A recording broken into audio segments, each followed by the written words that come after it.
Meron pong isang napakagandang kwento. Nung minsan po, merong isang teacher, isang guro, sinabihan po niyang kanyang klase na siya po ay magpapatest sa kanila.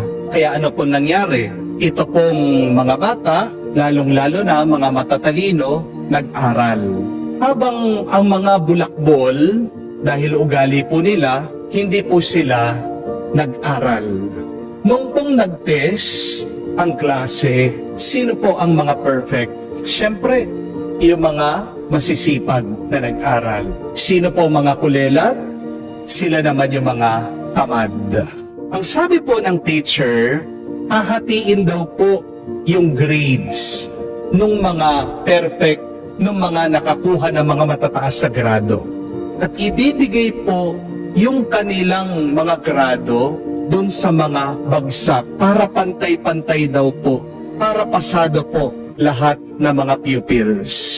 Ano pong naging reaction? Napakasaya po ng mga kulelat. Habang malungkot naman ang mga matatalino. O nga naman po, no, unfair para doon sa mga nagsipag na nag-aral. Pero yung mga tamad, feeling swerte, pinagpala sila.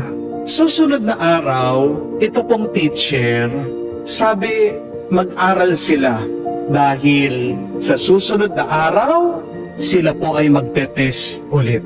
Ano po sa tingin nyo ang nangyari? Ang resulta, lahat po ng mga estudyante bagsak. Ano pong nangyari? Ito pong mga matatalino, hindi na po nag-aral kasi alam nila, hahatiin lang yung kanilang grado. Ibibigay dun sa mga hindi nag-aral. At yung mga tamad, hindi pa rin nag-aral. Kasi umaasa sila na yung mga masisipag, yung mga matatalino, ipapasa sila. Kahit na hindi sila mag-aral, tutulungan sila nitong mga matatalino. See, my dear friends, this is the result when you don't reward the good and when you tolerate the bad. There is no positive fruit in rewarding bad behavior.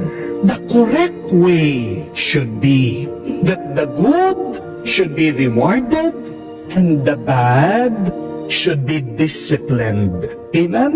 Yan po ang tinuturo ng ating Panginoong Hesukristo dito sa kanyang talimhaga sa pag-aanyaya ng mga tao doon sa handaan ng kasalan.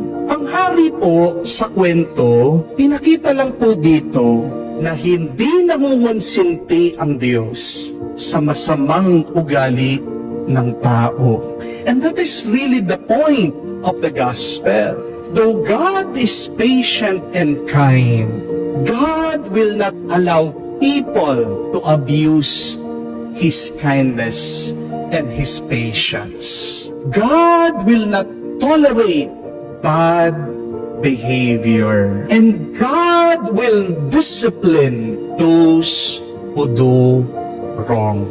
In addition, the good news is there is always a reward for those who answer God's invitation. Tingnan nyo na po, kahit na merong pinarusahan ang Diyos, hindi pa rin po tumigil sa pagtatawag, sa pag-aanyaya ang Diyos sa kasalan. Sinabihan niya ang kanyang mga lingkod, pumunta kayo sa mga daan, pumunta kayo sa lahat ng lugar, maghanap kayo mabuti at masama. If you want to experience a blessed life, a grace-filled life, a life full of blessings, what should you do? You should always choose to respond to God's invitation. Kung tayo ay tutugon, kung tayo ay susunod sa Kanya, diyan lang tayo makakaranas ng grasya at ng kabutihan. Don't expect to be blessed if you go against God's will. Alam niya po, maraming mga Pilipino baluktot ang pag-iisip. Di po ba? Isa po yan sa ating mga kasalanan. Many times, the good we punish and we reward the bad. Yung po mga ibang magulang dyan, pansinin nyo, pag nagdadabog po yung kanilang mga anak, yung kanilang mga apo, imbis na ituwid yung masamang pag-ugali, imbis na pagsabihan yung bata, anong ginagawa? Naaawa, pinagbibigyan, agad ibibili ng candy, ng pagkain, ng chichirya. Agad susuhulan ng laruan para lang tumigil sa pag-iyak. Agad ititreat pa ng Starbucks. Agad ibibigay yung iPad para makapaglaro. Anong nagiging bunga dahil masyadong kinukonsente yung bata? Di po ba nagiging spoiled? Nagiging mas matigas yung ulo? Tanong ko po, sino po yung pinakakawawa sa pamilya natin? Di po ba yung mga masisipag, yung mga mababait, yung mga tahimik? Siya po yung palaging inaasahan, nilalapitan na magbayad ng kuryente. Malapit na naman ang due date ng internet. Siya yung inaasahan na bumili ng grocery. Pero sino po yung pinaka-favorite ng magulang? Yung masipag? Di ba madalas hindi? Kung sino pa yung tamad, kung sino pa yung batugan, kung sino pa yung mga adik, yung mabisyo, sila pa yung favorite minsan ng mga ibang magulang. Aminin niyo po, sino yung palaging pinagpapasensyahan sa pamilya? Walang iba. Kung hindi yung walang ginagawa, maghapon, nakahiga lang sa sopa, sa kama, nagse-cellphone.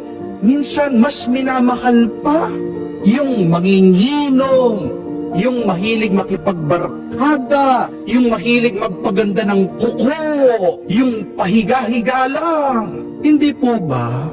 Yan yung isang dahilan bakit marami ang napapagod, nagsasawa, at nai-stress. Amen? Kasi pinapabuhat natin lahat ng responsibilidad, ng obligasyon sa pamilya. Dahil ba masipag siya? Dahil ba hindi ka makakarinig ng reklamo? Ibig ba sabihin, hindi napapagod yan? Napapagod din po ang masipag. Nagsasawa din po ang mabait. Mga kapatid, huwag naman natin sanang abusuhin ang kabaitan, ang kasipagan ng ibang tao, ng mga kapamilya natin. Sana naman po matuto naman kayong mag-reward, magbigay ng gantimpala sa mga masisipag, sa mga mabubuting miyembro ng iyong pamilya. Para naman po hindi sila agad madala. Tandaan niyo po, hindi tayo aasenso habang baliktad ang ating pag-iisip. Kung pupurihin natin ang mga masasama at papahirapan lang natin ang mga mabubuti.